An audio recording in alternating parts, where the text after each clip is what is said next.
Welcome back to guys my channel जिसका नाम है अनूप क्रिएशन। और आज के वीडियो में हम आपको लेकर के चल रहे हैं उज्जैन की यात्रा पे।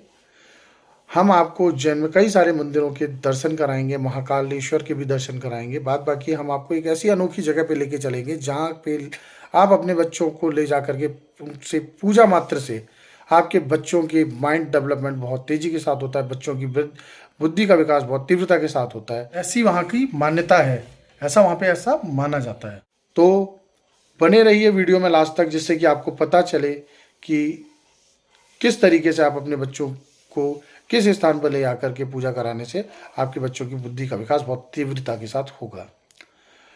गाइस, इस वीडियो को लास्ट तक जरूर देखें और लाइक सब्सक्राइब करना ना भूलें।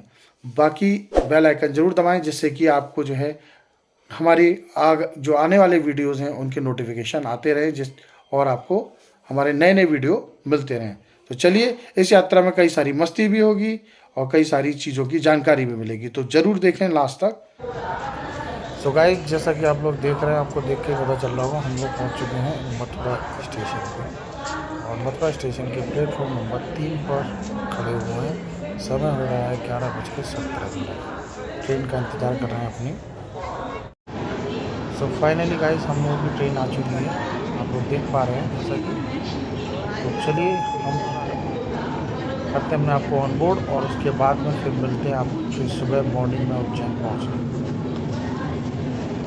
तो मिलते हैं आपसे सुबह मॉर्निंग में। ऑलरेडी काफ़ी टाइम हो चुका है, काफ़ी नाइट हो चुकी है। मिलते हैं मॉर्निंग में।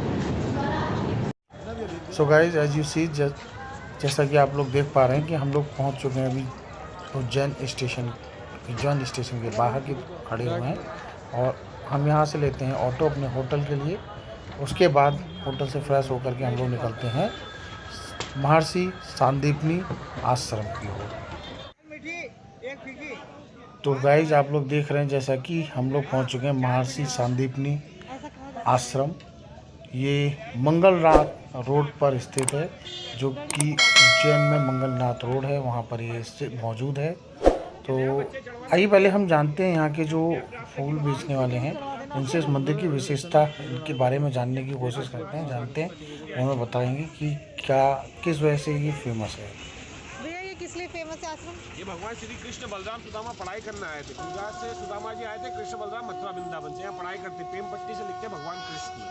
इनके गुरु की गादी विद्या अच्छा, इसीलिए फेमस। क्या बच्चों से पूजा करवाया जाता है? बच्चों से पूजा, हाँ बच्चों से पूजन किया जाता है। बच्चों से स्लेट पूजन भी होता है, यहाँ पे पट्टी पूजन वगैरह भी होता है। इनके गुरु की गादी महर्षि शांतिपनी विद्या थैंक यू भैया।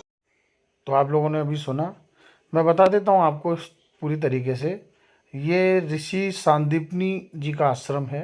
यहाँ पे 5235 साल पहले भगवान श्री कृष्ण का विद्या आरंभ संस्कार हुआ था। यानी कि उन्होंने इसी आश्रम में विद्या प्राप्त की थी और शुरुआती विद्या यहीं से उन्होंने प्राप्त की थी। श्री कृष्ण को गुरु सांदीपनी ने स्लेट पर 3 मंत्र लिखवाए थे। यहाँ यह परंपरा आज भी है और चली आ रही है काफ़ी वर्षों से, तभी से उसी समय से, कि बच्चों को विद्या आरंभ संस्कार में मंत्रों की जगह अ आ इ ई उ ऊ और ABCD तथा 1 2 3 4 5 लिखवाए जाते हैं, जो कि आज भी यहाँ पे ऐसा होता है। ऐसा मानना है कि जब बच्चे शुरुआत में अपनी पढ़ाई शुरू करते हैं, शिक्षा शुरू करते हैं, तो उनको सबसे पहले अगर इस मंदिर से शिक्षा का ज्ञान दिलवाया जाए या यहाँ आके उनसे पूजा करवाई जाए, तो बच्चों में बुद्धि का बहुत अच्छा विकास होता है और वो जो है तरक्की की ओर बहुत तेज़ी के साथ आगे बढ़ते हैं। कहते हैं भगवान श्री कृष्ण ने यहाँ पे 14 विद्याएं और 64 कलाओं का अध्ययन किया था, ज्ञान प्राप्त किया था। गाइस, आप लोग जैसा कि देख पा रहे हैं, सामने जो कुंड है, इस कुंड का नाम है गोमती कुंड और ये महर्षि सांदीपनी आश्रम परिसर में मौजूद है आज भी। इसकी गहराई 125 फुट है और इसमें से जो पानी निकलने का स्रोत है वह गौमुखी है। नीचे गाय का मुख है और उसके मुख से पानी आता है। भगवान श्री कृष्ण के आशीर्वाद से यह कुंड आज तक नहीं सूखा। इसमें पानी सर्वदा रहता है। स्कंद पुराण के अनुसार इस क्षेत्र को भगवान श्री कृष्ण के चरण कमलों के निशान शिला पर अंकित होने के कारण अंकपाद छत्र भी कहा जाता है। यहाँ पर कुछ जन इस क्षेत्र को अंक पांचवी कहते हैं, क्योंकि भगवान श्री कृष्ण अपनी प्लेट धोया करते थे। तो यहाँ ऐसी मान्यता है कि भगवान श्री कृष्ण के जो अंक हैं वो इस पूरे क्षेत्र में फैले होने के कारण इस क्षेत्र को अनुपात की संज्ञा दी गई है।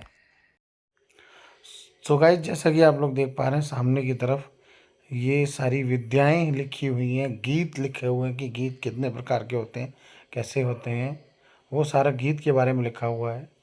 ये अलग अलग तरीके की शिक्षाएं दीक्षाएं हैं जो कि श्री कृष्ण भगवान ने अपने गुरु सांदीपनी जी से ये ली थी। आप देखिए आगे वाद्य के बारे में बताया जा रहा है कि वाद्य कितने प्रकार के होते हैं, किस तरीके के होते हैं, वो सारी चीज़ें यहाँ पे लिखी हुई हैं।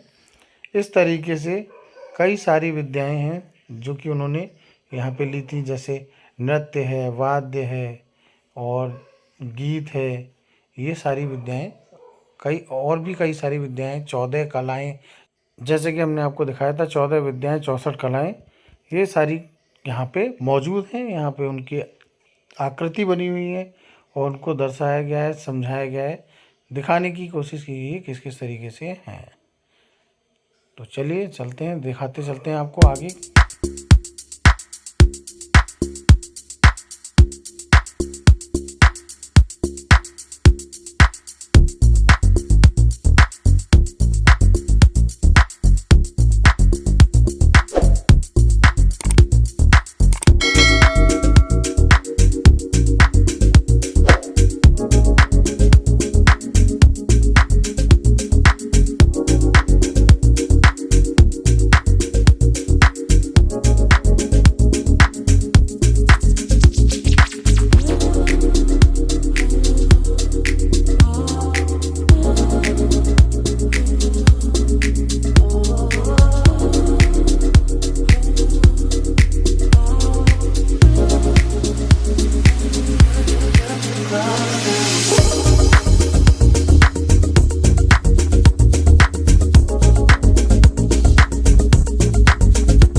बच्चों के खेलने के लिए पुतलिका आदि का निर्माण।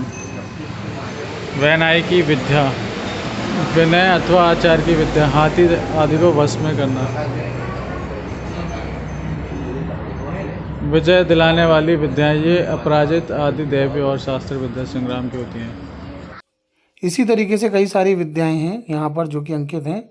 हम पूरी विद्या नहीं सुना पाए हैं आपको क्योंकि उसमें बहुत समय लगेगा। हमने कुछ एक विद्याओं के बारे में आपको बता दिया है। सो गाइस, जैसा कि आप सामने देख रहे हैं यहाँ पे श्री कृष्ण भगवान, बलराम जी और जो है सुदामा जी एक साथ मंदिर में बैठे हुए हैं। एक साथ तीनों की मूर्तियाँ यहाँ पे विराजमान हैं। और हम आपको यहाँ पे आगे दिखाते हैं। यहाँ पे आगे जो है आप देखेंगे तो 64 कलाओं के बारे में, अभी तक हमने आपको दिखाया था विद्याएं थी, यहाँ पे सारी कलाएं उनके बारे में लिखा हुआ है। यहाँ बहुत बड़ी मात्रा में सारी चीज़ें यहाँ पे लिखी हुई हैं। कई सारे चित्र बने हैं, आप देखिए।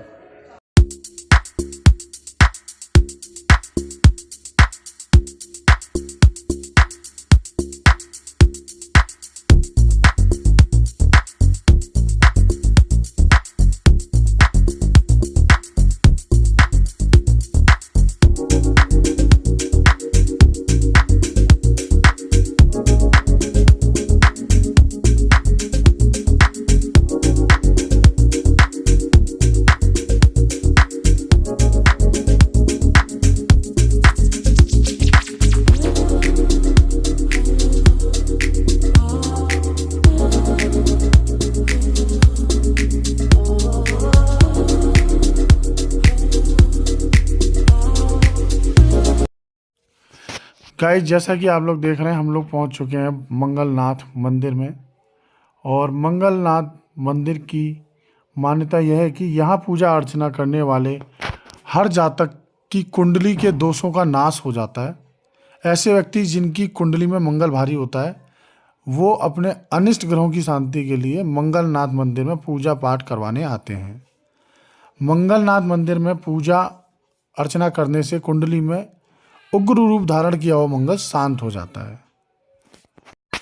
इसी कारण जिनकी कुंडली में मंगल दोष होता है वो यहाँ पूजा पाठ करवाने आते हैं। जैसा कि आप लोग अभी आगे भी दिखाएंगे आप लोगों को, ये देखिए यहाँ पे पूजा पाठ होती है इस तरीके से। कहा जाता है कि अंधकासुर नामक दैत्य को शिवजी ने वरदान दिया था कि उसके रक्त से सैकड़ों दैत्य जन्म लेंगे। वरदान के बाद इस दैत्य ने अवंतिका में तबाही मचा दी। तब दीन दुखियों ने शिवजी से प्रार्थना की। भक्तों के संकट को दूर करने के लिए स्वयं शंभु ने अंधकासुर से युद्ध किया। दोनों के बीच भीषण युद्ध हुआ। शिवजी के पसीना बहने लगा। रुद्र के पसीने की बूंद की गर्मी से उज्जैन की धरती फटकर दो भागों में बट गई और मंगल ग्रह का जन्म हुआ। शिवजी ने दैत्य का संहार किया और उसकी रक्त की बूंदों को नव उत्पन्न मंगल ग्रह ने अपने अंदर समा लिया। इसलिए कहते हैं कि मंगल की धरती का रंग जो है वो लाल है।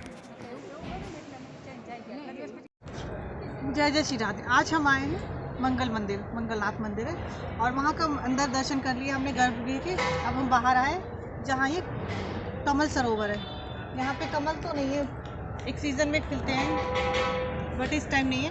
तो ये देखिए किस तरह से पत्ते हैं इसके, और ऊपर देखिए इस तरह से इंसानों के लिए फ्लैट बने होते हैं, इसलिए बर्ड्स इस तरह चिड़िया बर्ड्स के लिए बने हुए, उनका आवास है, हैबिटेट है। ये देखिए इस तरह से काफ़ी सुकून है इस जगह पे, काफ़ी अच्छा है।